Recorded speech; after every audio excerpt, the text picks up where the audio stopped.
Today, we're diving into one of the most incredible, most ambitious engineering projects happening anywhere on Earth. Saudi Arabia is building a massive artificial river, a river that's going to be longer than the Nile, right through the middle of the desert. So, how are they going to pull it off? Let's get right into it.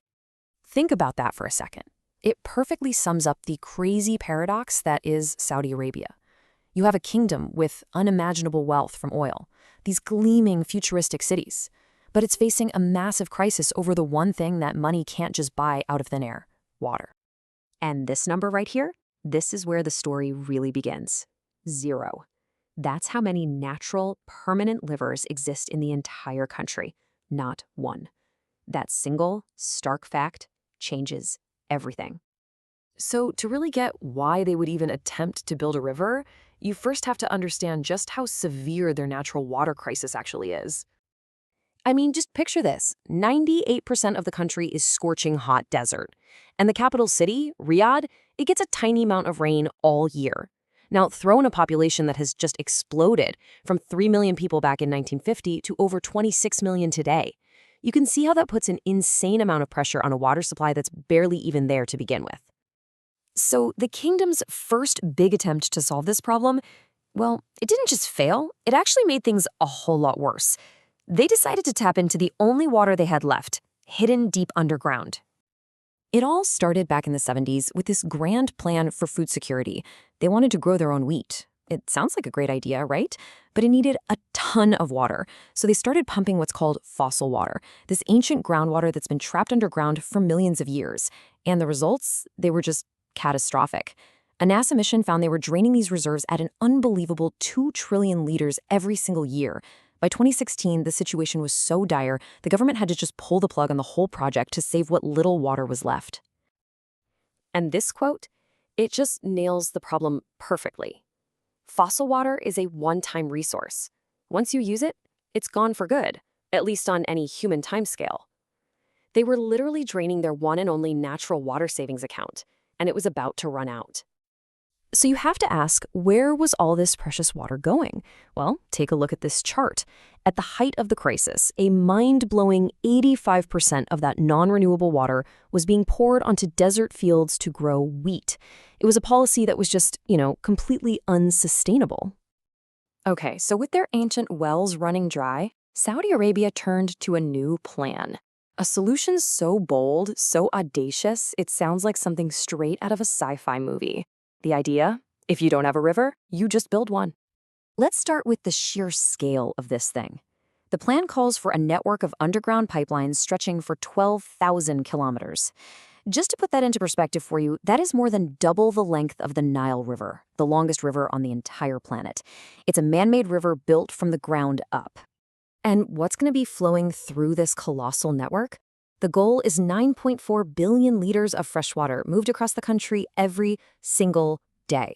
But with no rivers and the groundwater almost gone, there's really only one place you can get that much water from: the ocean.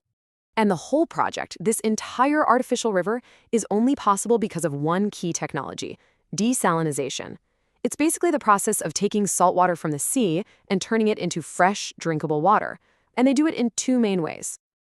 Okay, so method number 1 is basically a giant, high-tech version of boiling a kettle.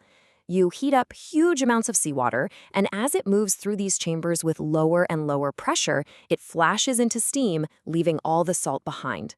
Then you just capture that steam and cool it back down into pure, fresh water. It takes a ton of energy, but it works on an absolutely massive scale. Now, the second method, reverse osmosis. This is where things get really cool. It's actually inspired by biology. You take seawater and force it at super high pressure against this special membrane. And the pores in this thing are so incredibly tiny that only the water molecules can actually squeeze through.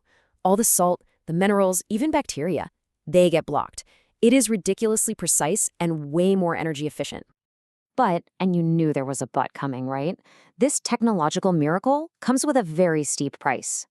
When you create billions of liters of fresh water every day, you're also left with a huge amount of nasty, toxic waste. Remember this number, 9.4 billion liters of fresh water made every day?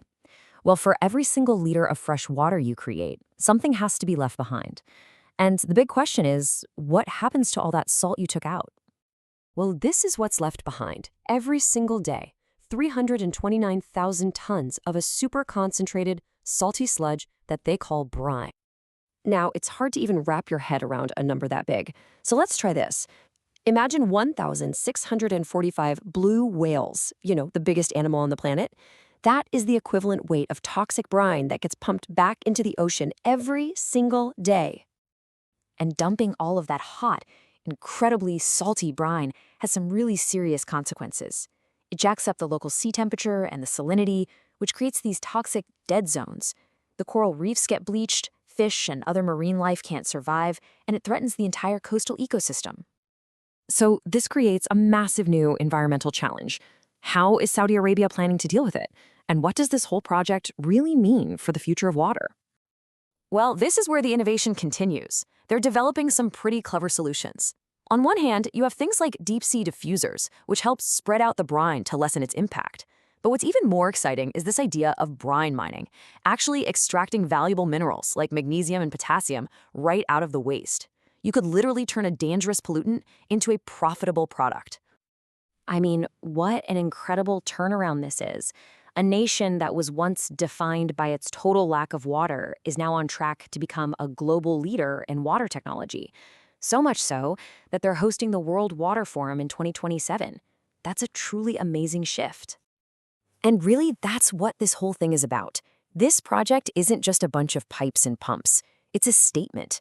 It's a bold, defiant declaration that maybe, just maybe, some of humanity's biggest challenges, like water scarcity, can be solved through engineering and technology. But that leaves us with one final and really important question. This project shows us what's possible, for sure, but it also shows us the massive environmental cost. So the real challenge for all of us in the 21st century is this: can technology truly conquer geography? And if it can, what price are we willing to pay to do it?